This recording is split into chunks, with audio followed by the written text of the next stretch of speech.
This is Gerald Tour van Was.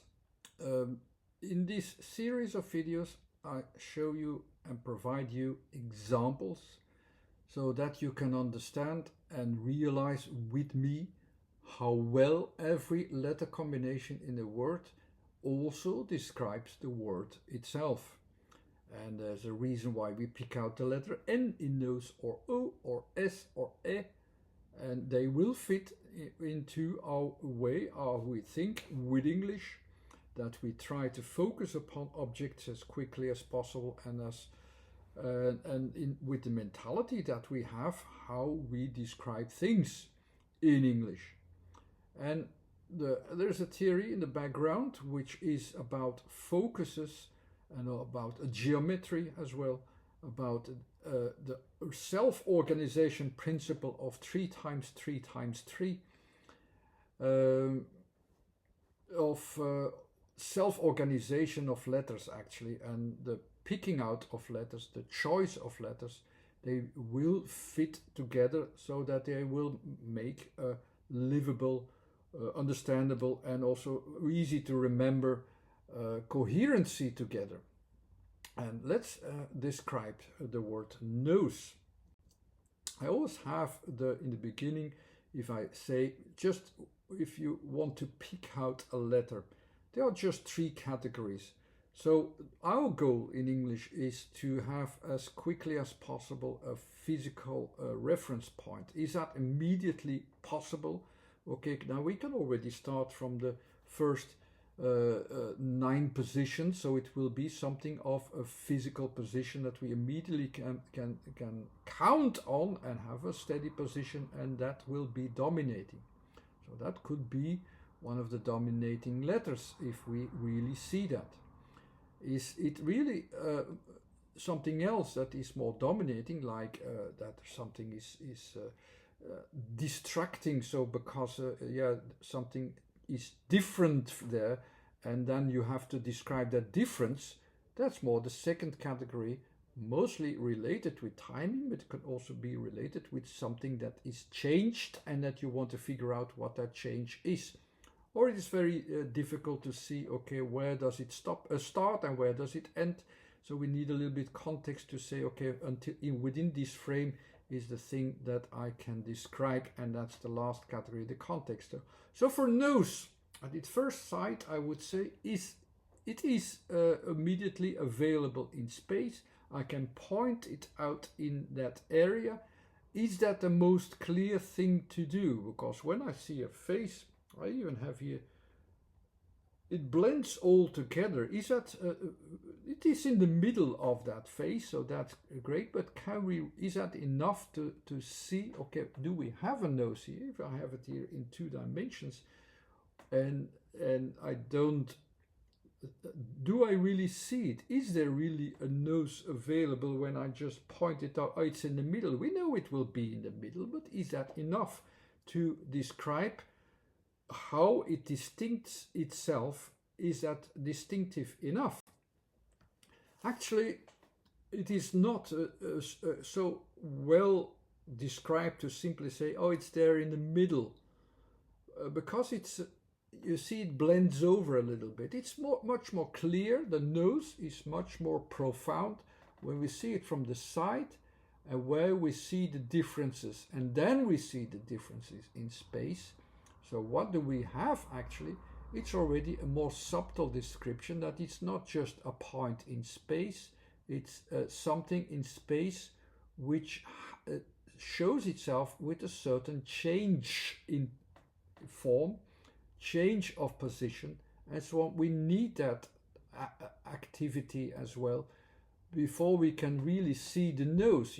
Please put your nose aside so that I can see what kind of nose do you have. Just looking at the middle won't be even able to be sure if there really is a nose there. We know there should be a nose there, but we can really see the nose if you really, okay, go aside, go to the side, and now we know, okay, now we were sure there is a change in space where the nose is.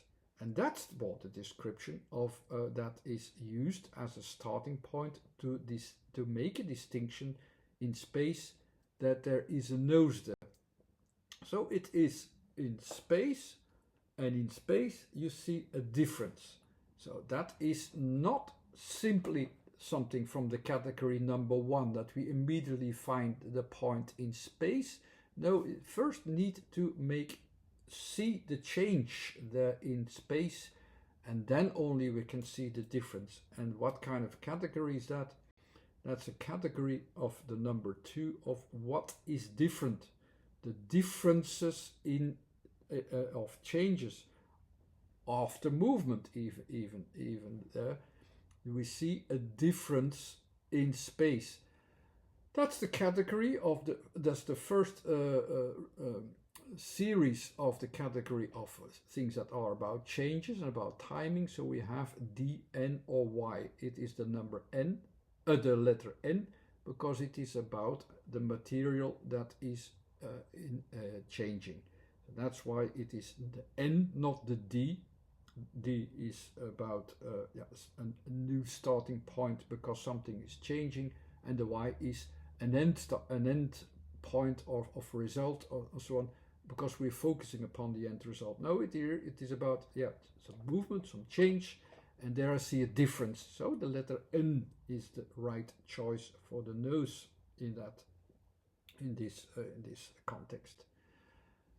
The next letter is the O, so the O will be about that it is also showing a reference larger than space into the environment, so it's going towards the environment. It's not just about space, the environment is there, it's there, and it involves the environment. The nose will make a connection to the environment. We know it will be used also for not just to show yourself off on this is my nose. It's also used for breathing. We know, of course, it will be used to make a connection to the environment. So the O is a very good way to describe the space where it is involved in. It's not just the material there. It's not just something stick onto your face. No, it has a reference to time itself, also to the environment. And the S, why is the S there? The S is that kind of form where you have that ending, just like like I described it off on the chin, is that only that ending, and the rest onto the left and the right, it's blending into your face. That's what I already started. It's blending into your face. Where does the nose start and where does it end? It's not so very clear. It blends. That blending, this no real sharp borders, this blending in it, and only the end effect which is seen makes it fit with S. And in the end is a little bit less clear, but the last letter, which you don't even hear, only says that it will be involved in processes of process of changes, process of movements, processes of time schedules. We know it's used for the breathing as well. We know that as well. But all these things that are related with the context of that has timings involved. That's the background that we have there. So we have the physical object described in N, O, and S, and the background context.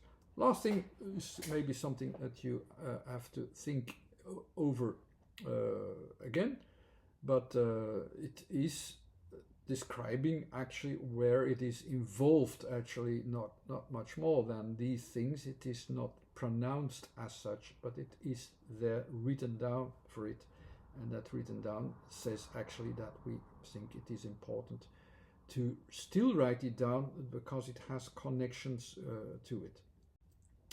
And I'm always convinced that everything is there for a reason and can be described for that reason, and it still makes sense why and where it still for us it still makes sense that it should be there.